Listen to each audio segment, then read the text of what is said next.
next storyteller is David George. David has lived most of his life in Wheeling.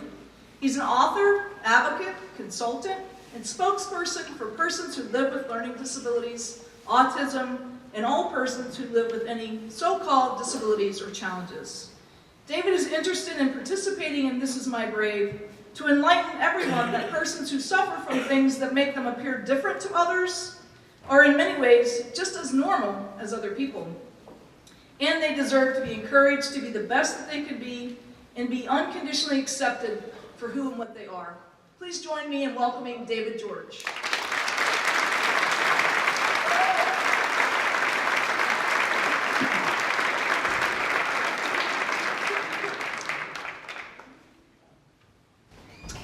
Good evening, everyone. Yes, my name is David A. George, and I am honored to speak in front of all of you on behalf of This Is My Brave. As an author of a partially autobiographical self-help book entitled Be Unique, Be You, and Live, and as an advocate and spokesperson for all persons who live with attention deficit disorder, learning disabilities, autism, and all special needs, I know what it is like to live with the realities of anxiety, depression, and post-traumatic stress disorder. I grew up in the Wheeling area. I attended Bethany College, just some 25 minutes north of Wheeling. I was admitted through the special education program, which was facilitated by Dr. Chris Sampson at the time. The people at Bethany were very much a family to me, and I felt very much at home there. They helped me understand that I was intelligent in my own way, and though I had to work much harder than most of the other students, I could still succeed in college and in life. I earned a 3.25 GPA toward the end of the first semester of my freshman year. The following semester, I pledged Sigma Nu fraternity and ended up making some of the greatest friends of my life, who are still like brothers to this day. The girls that I either went out with or were friends with became like sisters, and they're all still like brothers and sisters more than ever now. I earned a Bachelor of Arts degree in communications, specializing in the broadcast field. Then I worked in the radio field for a few years.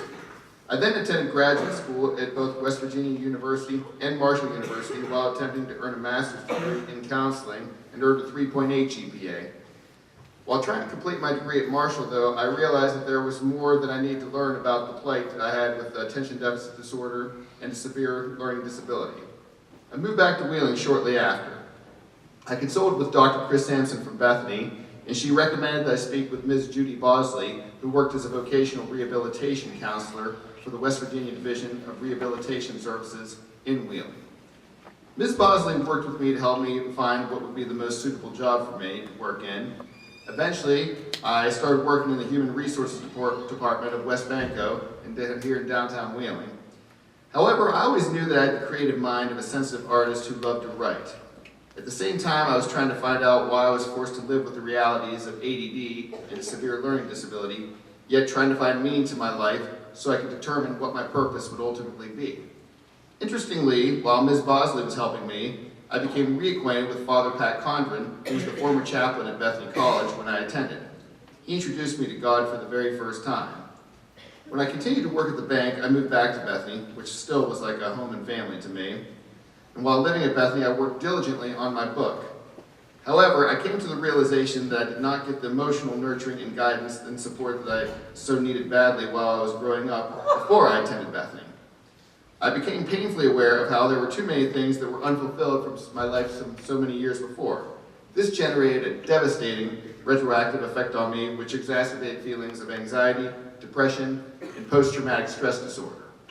The PTSD that I developed was derived from the trauma of being excessively humiliated, mentally abused, and chronically isolated, which festered feelings of bitterness, rage, hatred, and guilt.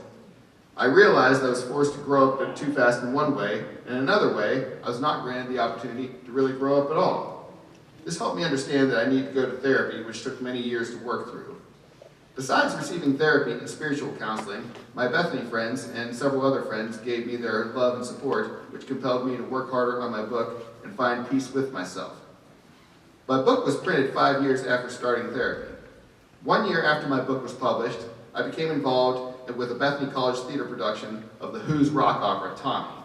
Music was always a major inspiration to me, and as a youth, I was compelled. I wanted to be like Pete Townsend and Roger Daltrey of The Who. They were The Who, and lots of other rock bands were my idols, but I just wanted to just windmill like Pete Townsend, ride a rock and roll horse like Roger Daltrey with that lasso, and just totally kick ass. But yes.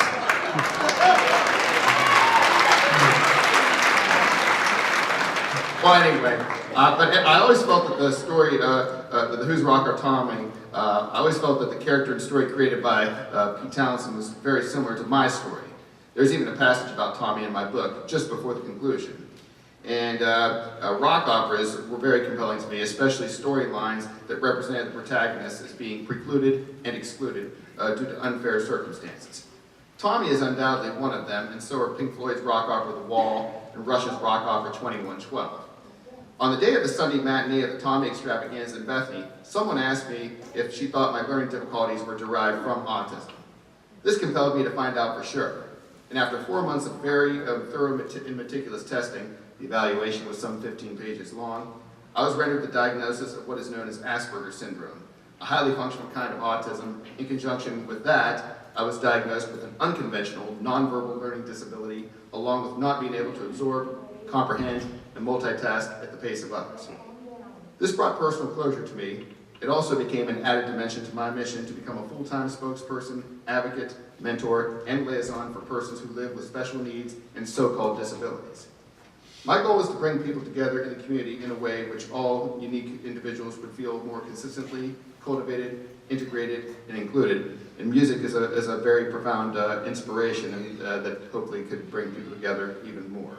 And I'd like to be a major part of that. I wish to emphasize that a person's so-called disability should never beget an inability to share his gifts, talents, and knowledge with others, and to help them lead the most fulfilling and productive lives. In time, hopefully all persons will have more opportunities to lead meaningful, productive lives when we come to employment and having healthy, significant relationships with others who live in the same community. This way, everyone will have the golden opportunity to evolve, flourish, and transcend into the most well-rounded, unique individuals that they could be. Then everyone will have the chance to be unique, be you, and live. Thank you.